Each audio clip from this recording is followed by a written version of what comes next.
So, welcome back to Cybersecurity with Cyberpilot, our podcast. Today, for the third time in a row, I have Sarah with us because we are going to talk about some of the same stuff. So, welcome back, Sarah. Thanks. Yes. Today, I think we're going to talk about 11 tips on how to do awareness training. So, the first episode I had with you was about why aware employees are important. The next one was different ways you can do awareness training, so different methods. And then today we'll talk about when you've chosen all that, the tactics, and you're actually doing courses, small courses, then what are 11 important tips, how to get it done right. Yeah? Yeah. So we can just jump straight out in it. We're going to jump a little bit fast through them because this podcast is not going to take an hour. We are aiming for 15 minutes, so you can do it on a quick walk. But that also means we have only about a minute for each tip. So bear with us if it goes a little fast. You could say it's a micro-learning podcast. It's a micro-learning podcast. Exactly. So the first tip, it is to get your employees on board. Mm-hmm. Yeah. And getting your employees on board is an essential part of succeeding with any kind of training or employee program, because the employees are the ones who are going to be doing it, and you have to have their approval in order to succeed with it. Yeah. So if you meet a lot of resistance, then it's not going to succeed in the end. Yeah. And I think that goes straight to the second tip, which is getting the leadership buy-in. So they also need to be on board. Yeah. The employees are part of the picture, and so are the leaders. Employees take their cues from how leadership talks about something and acts about something. And so it really flows down from the top. So you have to have the leaders prioritizing security training, doing the training themselves, and making it known that they're doing it themselves so that everybody feels like the whole company is a part of this. Exactly. So I think in the end, we could have switched these around and saying the first thing is actually to get the leadership buy-in, because then it will be easier to also get the employees on board. Yeah. But now we took it in this direction. And I think the third tip is something that can help doing exactly that, getting leadership and employees on board, because the third tip is that you need to show personal and company value of security training. Yeah. A lot of times we need to know why we're doing something to feel like it's important to do.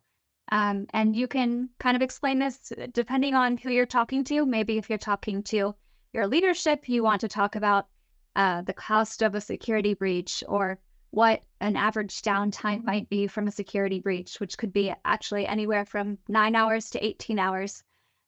Or you could bring in some statistics about how over half of the medium-sized businesses that experience a breach have to go out of business within 6 months. Yes. So those are some serious things that you can share to get people to understand why it's important. You can also show the personal value of security training by showing how the tips that you're teaching your employees to protect their company can also protect themselves if they apply it to their personal lives, like having strong passwords for their bank accounts or emails for their personal life, and not using public Wi-Fi on their personal devices also. So the tips are transferable. Yeah. Yeah. So for the leadership, it's about showing a company value. It's often money. Yeah. How can it affect your revenue and your business? And for the employees, it's more the softer values. How can it actually help in their everyday life so they don't lose personal data or get scammed with their bank accounts or something like that. And oftentimes, if you see the employees are practicing the skills in their personal lives, it's just a habit, and they'll start practicing it in their work lives also. Exactly.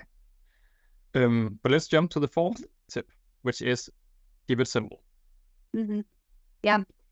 This is a really big thing to focus on when you're trying to succeed with awareness training. A lot of people think you have to teach everyone the nitty-gritty so they know everything that there is to know about a topic. But the truth is, we don't need to make our average employees IT security experts. They just need to know the bare minimum of what they need to do to protect their organization. So they don't need to know how IT systems work or complicated things about different types of phishing. They just need to know very basics. What's a strong password? What is personal data? How does phishing work? And then you can give it to them in a language that they understand also. That's a big part of it. So It's tempting to use the jargon, but try to cut it out as much as possible. Yes. And another example could be they don't need to know all the different terms for different kinds of fishing. They don't need to know what fishing is, quishing, whale fishing, all those things. Just put them under one umbrella and keep it simple, basically. Exactly. That's a great example. Yeah. Thank you. And that leads us to the fifth tip, which is give it in small pieces, because I think that goes hand in hand with keeping it simple. But if you want to keep it simple, then you shouldn't make it too long either. So make small courses, make fast courses, make small initiatives. Yeah, you don't want to overwhelm people. They have a lot going on in their everyday work life, and this training is only a small piece of that. Yeah, so I think it's pretty self-explanatory, but it's also difficult to do, actually, to keep it short and simple. Yeah. But I think that can take us to the sixth tip. We are talking a little bit fast, but we have a lot of tips to go through. But we're halfway there. Number 6 is provide relevant content. Relevance is so key here, because if your employees are feeling that this isn't relevant to me, they won't feel motivated to participate in it. And so there's a few things you can do to keep the content and the training relevant. One thing is to use everyday normal person language. So not using complicated IT security terms that people have to use a dictionary to look up to understand. So simplify it, make it easy to understand, and use that everyday language people will understand. Yeah.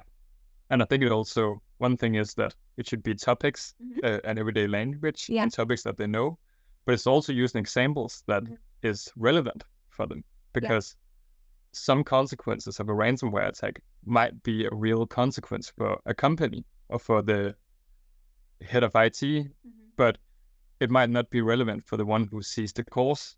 So make the example something where the reader or the colleague or the employee understands that example.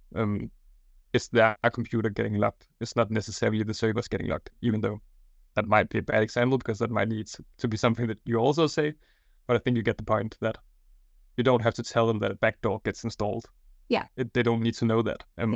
They just need to know what happens to them and the company. Yeah, exactly. Tip number 7 is make it interactive. This one's also pretty self-explanatory, and I know we've talked about it on previous episodes of the podcast, but basically the point here is to make it as engaging as you can. A lot of us can become pretty bored by just reading something, especially if it's long. So try to make it interactive and interesting for the end user, so you can add a little juice here and there. Some ways to do that are adding a quiz or asking some questions throughout the training that you're doing to kind of jolt their attention back to what is at stake here. Yes, and it doesn't have to be big, I think. It's just small quiz, as you mentioned, can be enough, just to make them stop up and actually think a little bit, because that also makes it easier to remember in the end. Yeah. Number 8 is convenience is key.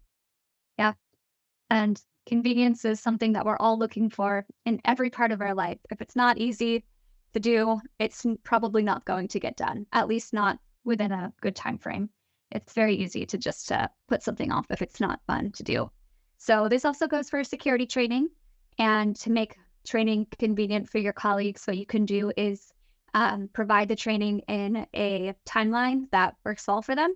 So you can send it out and say, maybe complete it within a week or something like that, so that there's no pressure to do it immediately. Because if they feel like they're failing immediately, you're not going to win them back. So give them the chance to succeed with it being convenient. Also, if you're doing e-learning, that makes it very, very convenient, because people can take the training when it suits them instead of just at one time of the day. And then making it easy to find additional information if they need some help. Yeah. So it's like everything else in life. You want to do it when you want to do it. So don't force it down on them. And I think it also, again, these tips goes hand in hand. So that's also doing it in small pieces also makes it more convenience.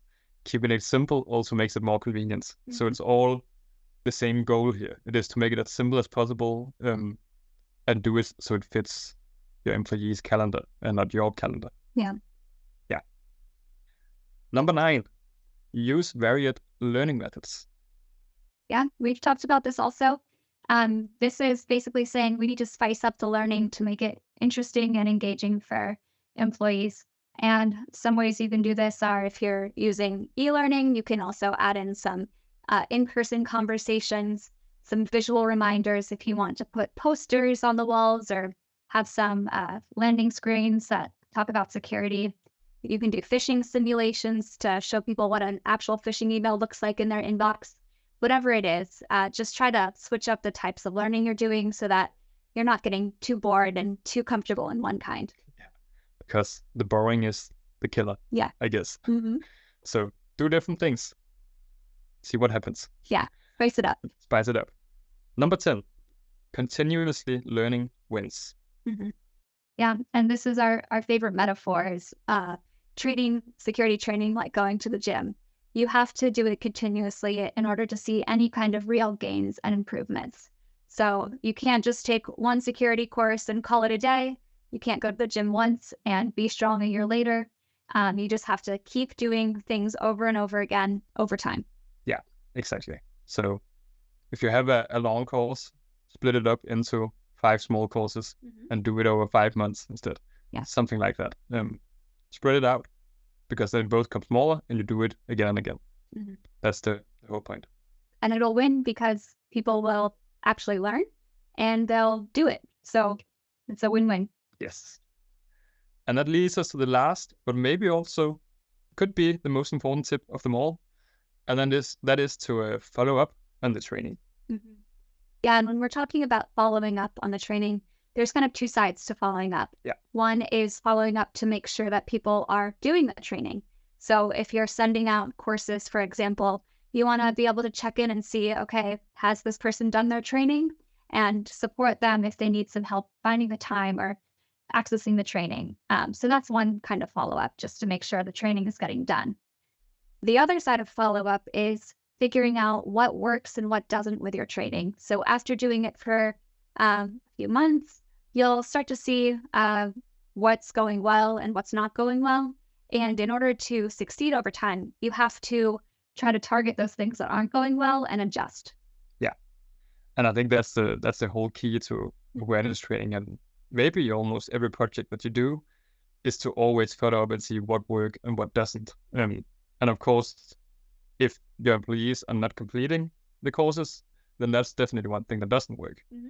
Then your next action is, how do I make them take the courses without forcing them? How, or maybe you should force them. That's totally up to you. But how can you do it in a way where they actually want to take them and motivate them to do it?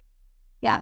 As the trainer yourself, you also have a lot of learning to do. So it's just important to remember that you are administering training, but you're also learning yourself how to best do the training. Yes.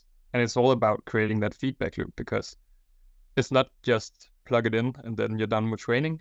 It's something that you can always do new things and do other things. And not because it has to be a big project where you always feel the pressure of coming up with something new, brilliant thing, but it can be like just small adjustments that makes it all a little bit better. So it's not because you need to reinvent the wheel every single month, but it's really important that you actually learn if it works or not. And if it's working as it should, then of course you don't have to do anything. But if something is not working, then it's something to address. And I think that goes for almost every project that you're doing, that it's good to evaluate and somehow measure if it works. And you can do that with looking at completion data, or maybe just ask some employees what they think about the training. Yeah, feedback is so important here. The more you can talk to your employees and ask about their experience with the training, the more information you'll have to better improve what you're doing. Yeah, you're really reliant on the feedback you get, because if not, you are also kind of shooting in the dark. Yeah. But that's the 11 tips. So we hope they help together with the different learning methods, and then you are ready to go and do some awareness training. See you.